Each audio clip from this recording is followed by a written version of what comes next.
Alléluia. Que Dieu vous bénisse au nom de Jésus. Est-ce que vous êtes là ce matin? On nous a communiqué ce matin que nous devons former la lettre I. Qui a écrit I là-bas? Je ne vois pas encore les lettres I. C'est ce qu'on nous a dit ce matin.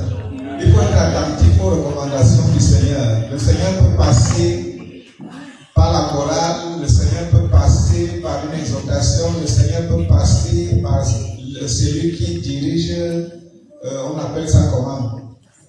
Le maître de cérémonie ou la maîtresse de cérémonie, le Seigneur peut passer. Et le Seigneur parle d'une manière ou d'une autre. Sinon, si on n'est pas adapté, nous n'allons pas recevoir. Parce qu'il dit quoi?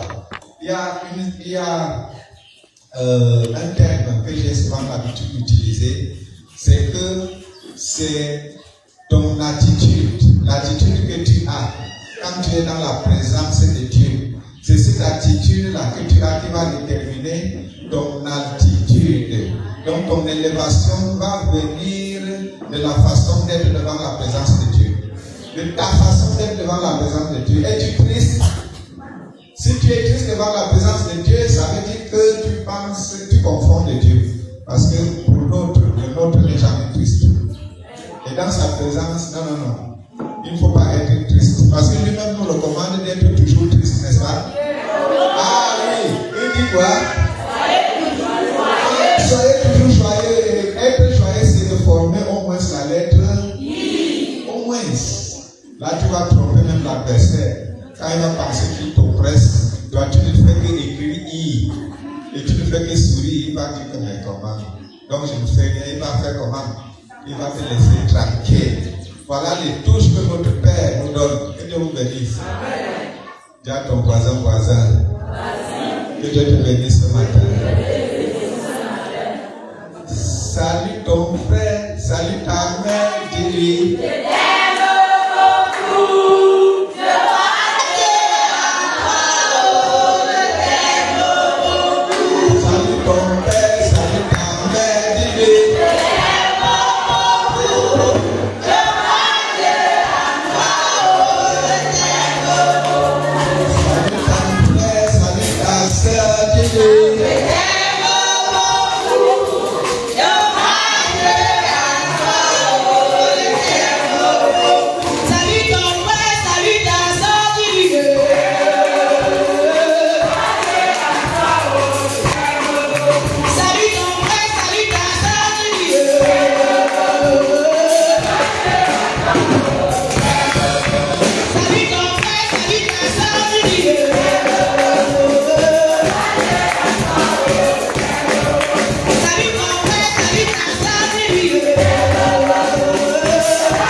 nous allons prier. Éternel notre Dieu, nous te disons merci pour ce matin. Parce que tu as décidé de nous réunir autour de ta parole. Pour nous bonifier de tes bénédictions. Pour nous gratifier, Papa Céleste, de ta bonté. Et pour nous élever. Afin que ton peuple que nous sommes, nous puissions rentrer ici étant remplis de joie, de paix, de délivrance, de guérison. Car le but pour lequel tu nous as sauvés par ton Fils Jésus-Christ, c'était de nous délivrer de la puissance des ténèbres, nous transportant dans ton royaume de lumière. Nous te disons merci parce que tu as déjà touché les cœurs. Merci parce que tu as déjà ouvert les bouches. Nous sommes, Père éternel, reconnaissants à toi parce que chaque fois que nous ouvrons nos bouches pour parler en ta faveur ou alors pour parler de ta parole en faveur de tes enfants, tu nous remplis. Comme tu l'as si bien dit dans ta parole, ouvre ta bouche et je la remplirai. Merci, Papa, pour les oreilles d'entendement qui sont véritablement réceptives, Papa Céleste, afin que ta gloire soit manifeste dans les vies des uns et des autres. Au nom puissant de Jésus-Christ, nous avons ainsi prié. Amen. Amen. Amen. Amen. Vous pouvez vous asseoir un instant. Vous êtes les meilleurs. Et Dieu vous aime beaucoup. Dieu vous aime beaucoup. Voilà pourquoi, depuis une semaine, depuis dimanche passé, il y a quelque chose qui se passe particulièrement ici à la paroisse LMCV. C'est que les hommes de Dieu, Dieu a pourvu à beaucoup de paroles. Il a pourvu à beaucoup d'édifications. Que Dieu vous bénisse. Est-ce que tu peux redire comment on appelle ça? L'écho. Tu peux redire l'écho. Oui, notre Dieu, alors, il nous aime beaucoup et il nous aime. Voilà pourquoi, tout rapport aujourd'hui, nous allons recevoir les messages de chacun de nos. Oui. Et nous commençons cette fois-ci. Dernièrement, j'avais commencé à donner le cours de législation sociale. Qui se souvient encore? Parce que je suis double professeur, je peux venir pour l'évaluation. Vos cœurs vont taper, mais cette fois-ci, ce n'est pas encore l'évaluation. Législation sociale. Que j'avais défini la législation sociale ou législation du travail, c'est l'ensemble des règlements et des lois qui réglementent les droits des salariés et le statut des salariés pour qu'ils soient protégés et bénis. Ça veut donc dire que vous êtes ici comme des ouvriers avec votre employeur. Sachez donc que vous avez un statut qui est à votre faveur, mais cependant, c'est vous qui devez mettre cela en valeur dans vos vies. Que Dieu vous bénisse. Alors, pour commencer, il y avait une petite révision par rapport à ce que le cours de dimanche passé, on avait commencé par lire un verset biblique et nous avons continué aussi à lire, je me souviens, on a lu Jacques chapitre 1, verset combien? Jacques chapitre 1, verset 22. Jacques chapitre 1, verset 22. Qu'est-ce que ça disait? Il est écrit, mettez en pratique la parole et ne vous bornez pas à l'écouter en vous trompant vous-même par de faux raisonnements. Mettez en pratique la parole de Dieu et ne vous bornez pas à l'écouter en vous trompant vous-même par de faux raisonnements. Quand on se borne à écouter la parole de Dieu, les faux raisonnements commencent à naître dans nos intelligences. Jamais ça ne doit pas se faire. Ça ne doit pas se faire. Même si vous avez déjà entendu lire un verset biblique, vous devez encore mettre votre attention dans ce verset biblique parce qu'un seul verset biblique peut sortir des tonnes et des tonnes d'enseignements. Des tonnes et des tonnes d'éducation. Donc, nous ne nous bornons pas à écouter la parole. Le défi que nous avons, c'est de mettre cette parole en pratique. C'est quand nous mettons la parole de Dieu en pratique que nous recevons les bienfaits de cette parole. La parole de Dieu ne se met pas en pratique d'elle-même. Que Dieu vous bénisse. Vous vous souvenez, il y a une prière qui chauffait et qui chauffe encore. Lorsque que ta volonté soit faite sur la terre comme au ciel. Alors là, lorsqu'on entend comme ça que ta volonté soit faite sur la terre comme au ciel, alors qui fait la volonté, qui doit faire que cette volonté de Dieu, puisqu'il s'agit d'elle, se passe sur la terre? C'est les hommes qui croient déjà en lui, c'est-à-dire les hommes qui lui font confiance. Ce sont ces hommes-là qui amènent la volonté de Dieu pour qu'elle se pratique où? Sur la terre. Parce que si les hommes ne pratiquent pas la volonté sur la terre, on va vous crier que ta volonté sera faite, que ta volonté n'aura absolument quoi. Voilà donc pourquoi nous qui avons été choisis, oui, ou alors nous qui avons cru en notre Seigneur, le Fils de Dieu, Jésus-Christ, alors nous avons la grande mission de faire que la volonté de Dieu se fasse où? Sur la terre. Parce qu'elle se fait déjà où? Au ciel. Elle se fait déjà au ciel. Au ciel, il y a déjà la volonté là-bas. Il n'y a que ça qui se fait là-bas. Il y a eu un turbulent là-bas qui a voulu déranger et il a été immédiatement expulsé. Il a été expulsé sur la terre. Que Dieu vous bénisse. Et oui, et tous ces complices ont été précipités avec lui sur la terre. Mais nous, aujourd'hui, c'est nous qui avons donc la relève de notre Seigneur Jésus-Christ. Car Jésus-Christ, il est venu afin de détruire les œuvres du diable. Le Fils de Dieu a paru pour faire comment? Pour détruire les œuvres du diable. Maintenant, il est parti, n'est-ce pas? Quand il est parti, il a dit quoi? Quand il partait, il a dit quoi? Il a dit allez et faites de toutes les nations quoi? Les disciples, ça veut dire continuer. Quand vous lisez Jean 14, 12, c'est ça? Jean 14, 12. Jésus dit en vérité, je vous le dis,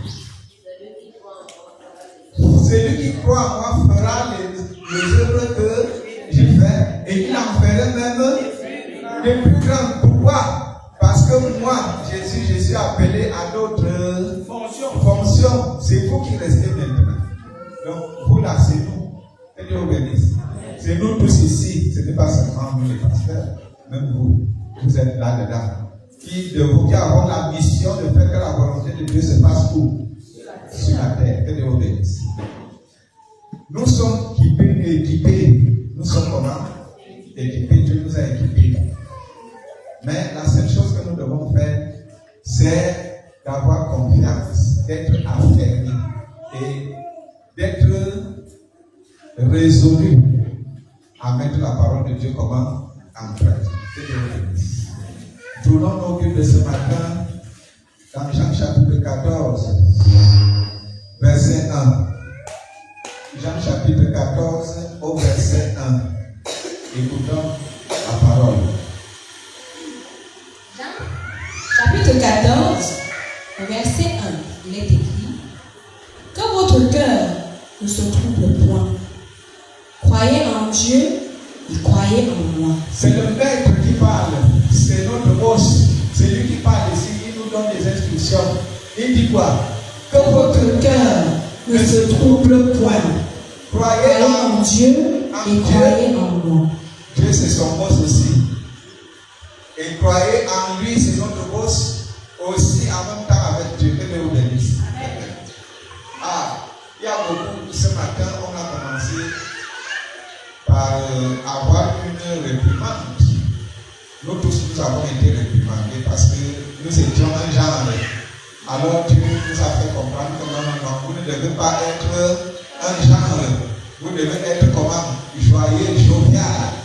N'est-ce pas? Pourquoi les uns et les autres étaient un genre? Parce que certainement leur cœur était en train d'être comment? Troublé. Et Jésus nous rassure, il nous remonte, il dit que votre cœur ne se trouble point.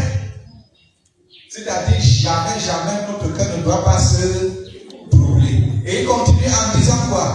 Croyez en Dieu et croyez en moi. Quel est le remède? lorsque le cœur est troublé, est-ce que quelqu'un peut comprendre? Quelqu'un peut déjà comprendre le remède lorsque tu es troublé dans ton cœur, ou alors lorsque ton cœur veut se troubler. Donc il ne faut jamais être troublé. Le remède c'est quoi? Croyez en Dieu et croyez en qui? En Jésus-Christ. Et si tu essaies de faire ça, ton cœur ne sera plus troublé. Tu seras serein. Tu auras de l'assurance. L'assurance de vie, l'assurance de victoire, l'assurance de paix, l'assurance. Parce que tu mets cette parole comment? En pratique. Que ton cœur ne se trouble point. Pourquoi est-ce que le cœur se trouble? C'est parce qu'il y a une pression, c'est parce qu'il y a un problème, c'est parce qu'il y a un manque, c'est parce qu'il y a un besoin et tout ça. Lorsqu'il dit que ton cœur ne se trouble point, croyez en Dieu et croyez en moi. Regardons un peu quand il y a une inquiétude. S'il y a une inquiétude, parce que l'inquiétude peut troubler le cœur. S'il y a une inquiétude, regardons dans Philippiens 4 au verset 6. Qu'est-ce que Dieu nous rassure dans Philippiens chapitre 4 au verset 6? Il dit, il est écrit, ne vous inquiétez de rien. Ne vous inquiétez de rien. Mais en toutes choses, faites connaître vos besoins. Faites connaître vos besoins à Dieu par des prières. Faites connaître vos besoins à qui?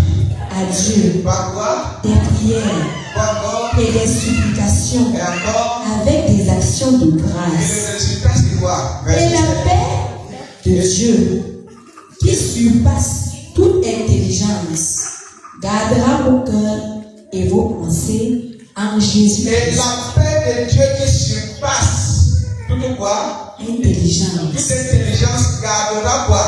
Vos cœurs. Vos cœurs qui sont inquiets et vos pensées qui sont troublées.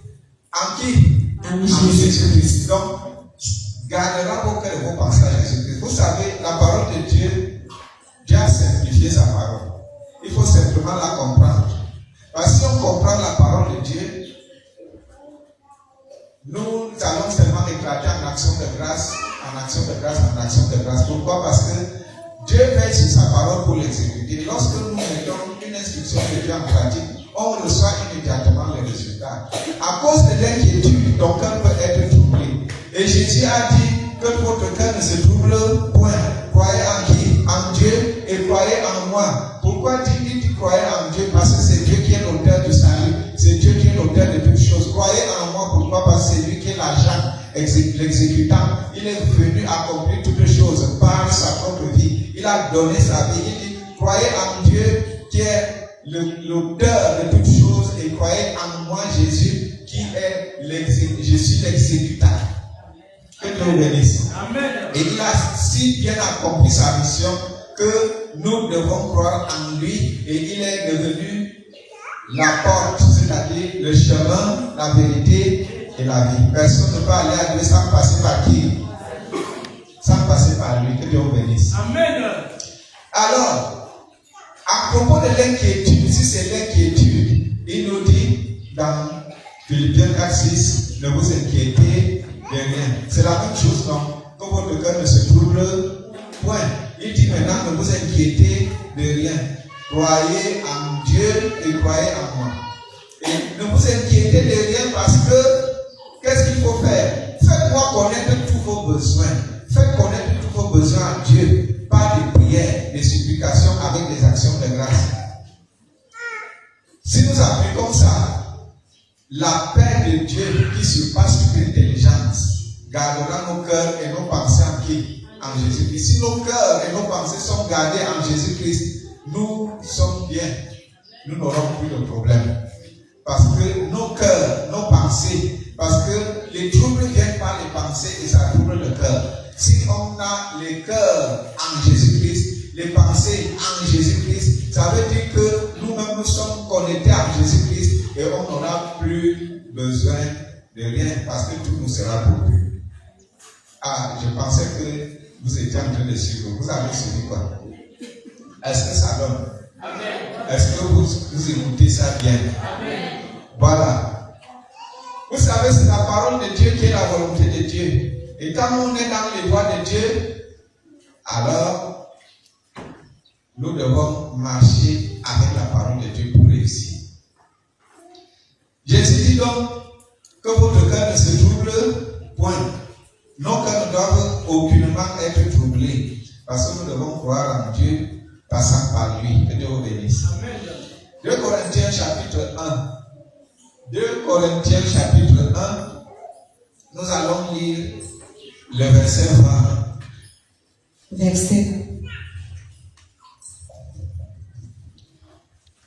Car, pour ce qui concerne toutes les promesses de Dieu, c'est en lui qu'est le oui. C'est pourquoi encore l'amen par lui est prononcé par nous à la gloire de Dieu. Que Dieu vous bénisse. Est-ce que vous pouvez applaudir pour l'autre parole là?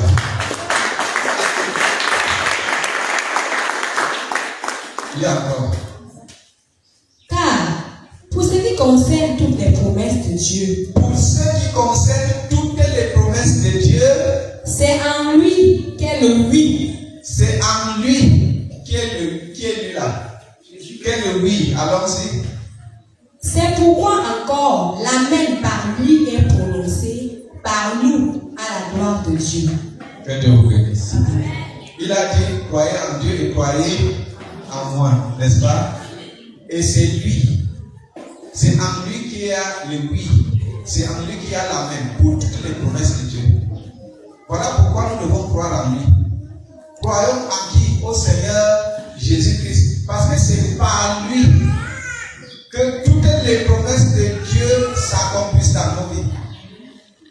Hein? Ça se comprend?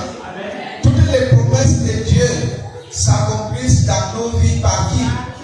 Par Jésus-Christ. Alors si nous sommes accrochés sur Jésus-Christ, nous avons toutes les promesses de quoi? De Dieu. La parole de Dieu nous dit qu'à ce moment-là, nous sommes cohéritiers avec qui? Avec lui. Donc avec Jésus. Nous sommes cohéritiers. Nous sommes cohéritiers.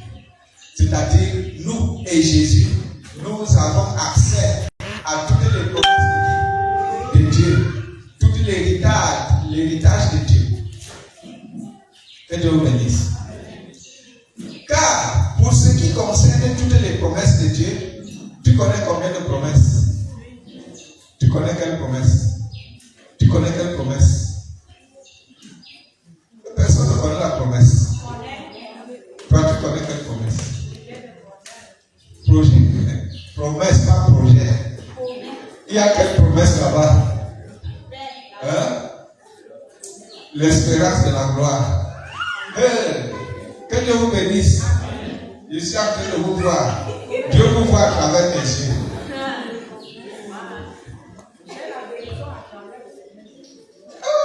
Il a appuyé la révélation.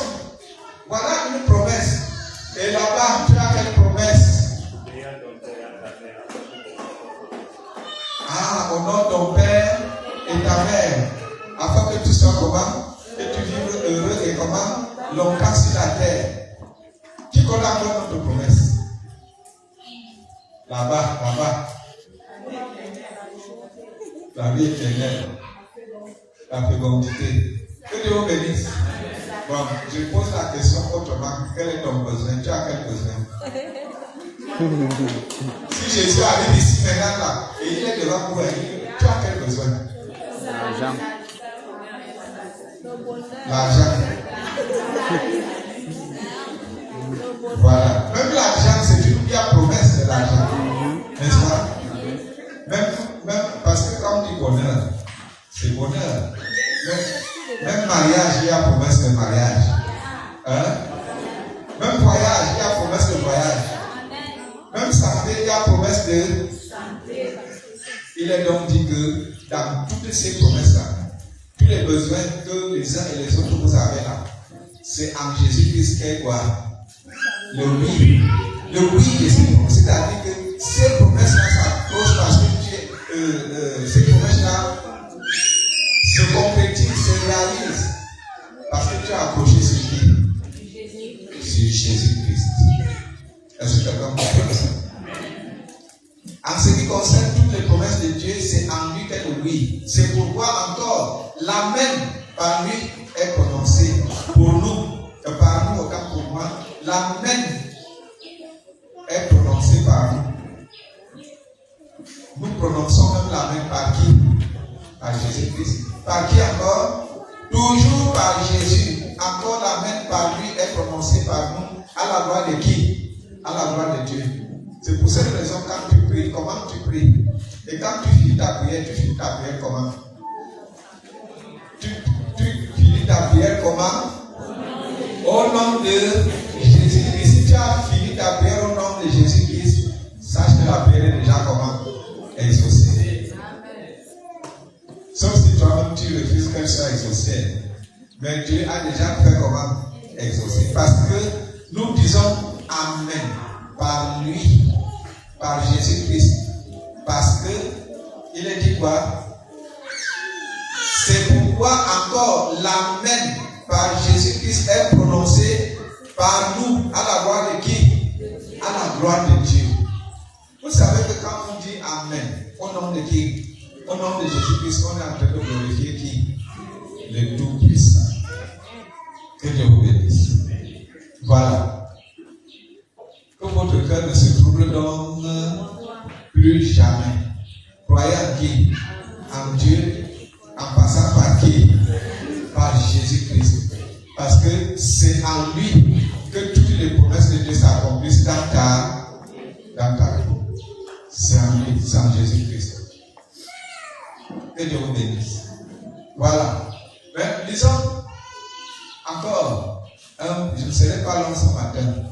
Le cours de législation ne dure pas souvent.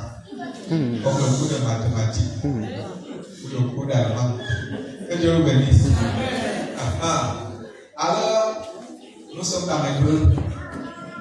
Hébreux chapitre 2, verset 10. Pourquoi est-ce que toutes les promesses de Dieu s'accomplissent en qui? En Jésus-Christ. Hébreux chapitre 2, verset 10. Il est écrit, il convenait en effet que celui pour qui et par qui sont toutes choses et qui voulait conduire à la gloire beaucoup de fils, éleva à la perfection par les souffrances le prince de leur salut. Que Dieu vous bénisse. Amen. On lit encore. Il convenait en effet que celui pour qui et par qui sont toutes choses et qui voulait conduire à la gloire beaucoup de fils, éleva à la perfection par les souffrances le prince de leur salut. Que Dieu vous bénisse. Il faut bien comprendre ce passage. Le passage dit qu'il convenait en effet que celui pour qui et par qui sont toutes choses. Celui pour qui et par qui sont toutes choses, c'est qui? C'est Dieu le Tout-Puissant, le Créateur. Il convenait donc que celui en qui et par qui sont toutes choses et qui voulait conduire à la gloire beaucoup de fils. C'est le Dieu Tout-Puissant qui voulait conduire à la gloire beaucoup de quoi? Beaucoup de fils. Éleva à la perfection par les souffrances le prince de leur salut. Qui est le prince de ton salut? Jésus-Christ. Qui est le prince de ton salut? Ah, tu le sais bien. Applaudis pour toi-même.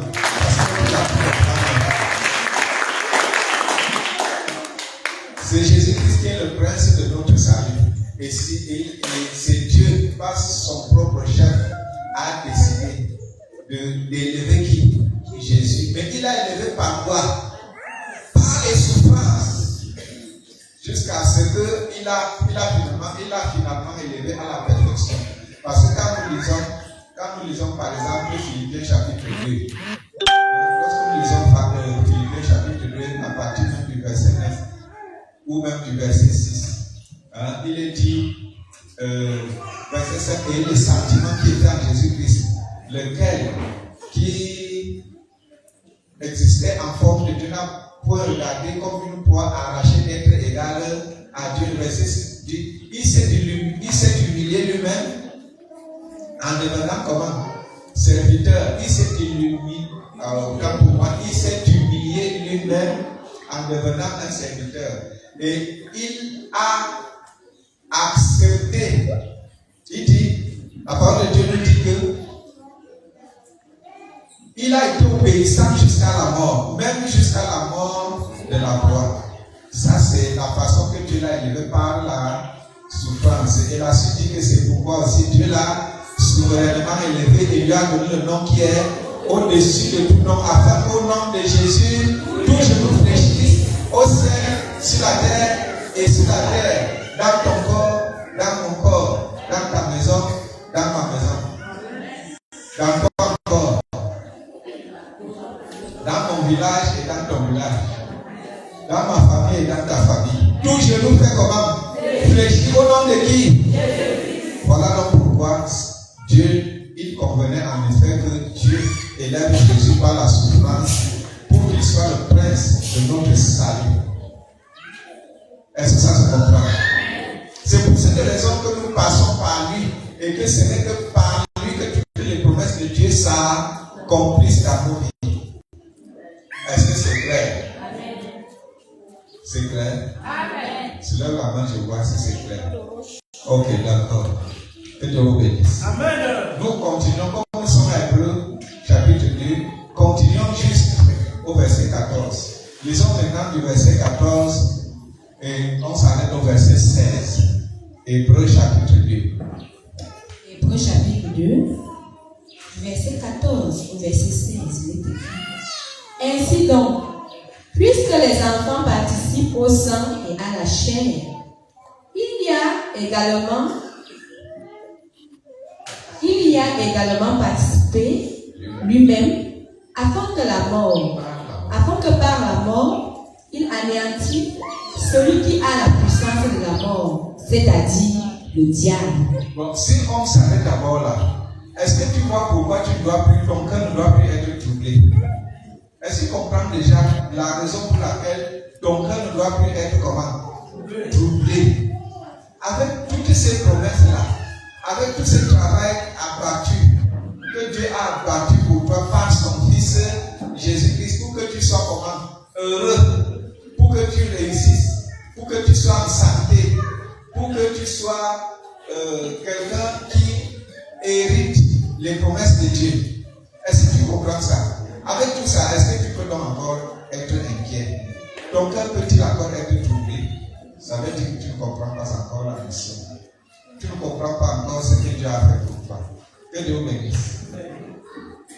Il y a tout un ensemble des règles, des profits, des avantages, des promesses qui te concernent et dont tu peux en jouir.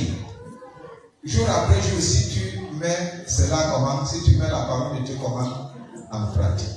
Que Dieu bénisse. Alors, il est dit au verset 14, ainsi donc, puisque les enfants participent au sang et à la chair, il y a également participé lui-même afin que par la mort, il anéantisse celui qui a la puissance de la mort, c'est-à-dire le diable. La mort ici peut être en entier ou en partie. N'est-ce pas? Jésus a anéanti qui? Il n'a pas anéanti la mort seulement, il a anéanti d'abord celui qui a la puissance de la mort. Qui a la puissance de la mort? Alors Jésus a anéanti celui qui a la puissance de la maladie. Il a anéanti celui qui a la puissance de la possession. Il a anéanti celui qui a la puissance du célibat. Il a anéanti celui qui a la puissance de la pauvreté. Qu'est-ce qui va encore troubler ton cœur? Que Dieu vous bénisse. Ça veut dire que tu es maintenant libre. Tu peux t'épanouir. Tu peux faire comment? Tu peux t'épanouir. Donc il faut seulement croire à la parole. Et le verset suivant dit: et qui délivra tous ceux qui, par crainte de la mort, étaient toute leur vie retenus dans la servitude. Jésus a délivré tous ceux qui, par crainte de la mort, qui craignait la mort là? Qui craignait la mort? Vous voulez jouer au barreau? Moi, je craignais la mort. Que Dieu vous bénisse. Vous voulez dire que vous ne craignez plus la mort? Je peux dire oui, mais avant, est-ce que vous ne craignez pas la mort? C'est pour cette raison que vous étiez à gauche, à droite, vous tapez la tête à gauche, vous tapez la tête à droite, comme la parole de Dieu dit, vous étiez suivait sa propre route, c'est-à-dire il cherchait ses propres solutions à ses problèmes. Et il est donc dit ici que Jésus a fait comment? Il a délivré tous ceux qui, par crainte de la mort, étaient toute leur vie retenus dans la servitude. Quelle servitude? Il faut aller se blinder. Là, comme moi je suis à l'aise, on appelle ça très bien se vacciner. Quand tu entends vacciner, tu penses que c'est. Alors que c'est le marabout. C'est Chalamimou. Eh oui, il faut aller te vacciner parce que tu as peur qu'on te lance le sang. Il faut encore te vacciner parce que tu as peur qu'on te prenne dans le con. Vous n'avez pas fait ça. Qui n'a pas fait ça alors? Tout le monde a fait ça. Même moi. Moi, je n'avais même pas de problème, mais je suis allé là-bas parce que j'avais une mauvaise compagnie. Que Dieu vous bénisse. Que Dieu vous bénisse. Faites la lettre I, je ne vois plus la lettre I. Voilà. Le verset suivant. Car, assurément, ce n'est pas à des anges qu'il vient en aide, mais c'est à la postérité d'Abraham. Ce n'est pas à des anges qu'il vient en aide. Je pensais que notre plateau allait au moins s'applaudir. Applaudis très fort.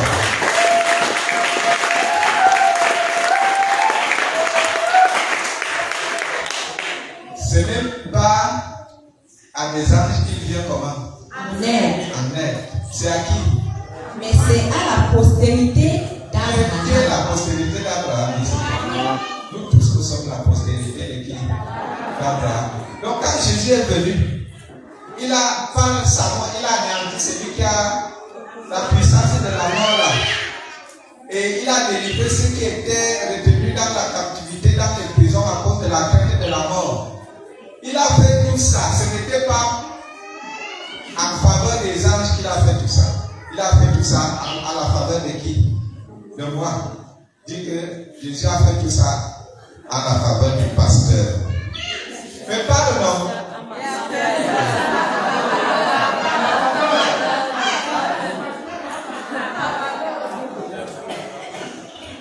Je vous lis.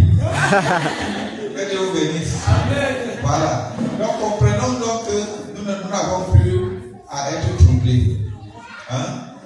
Si nous croyons en Dieu, nous croyons en Jésus-Christ. En Dieu, ça veut dire aux promesses de Dieu. En Jésus-Christ, ça veut dire par Jésus-Christ. N'est-ce pas?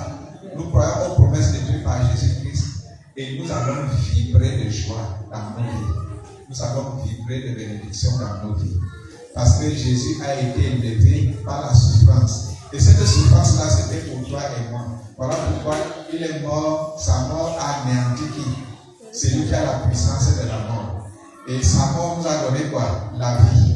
Et cette vie-là nous amène à la joie, à la prospérité, au bonheur. Amen. Voilà pourquoi ce n'est pas aux anges qu'il est venu en aide, mais c'est en qui? En nous. Dites que Jésus est venu en aide au pasteur. Que Dieu vous bénisse.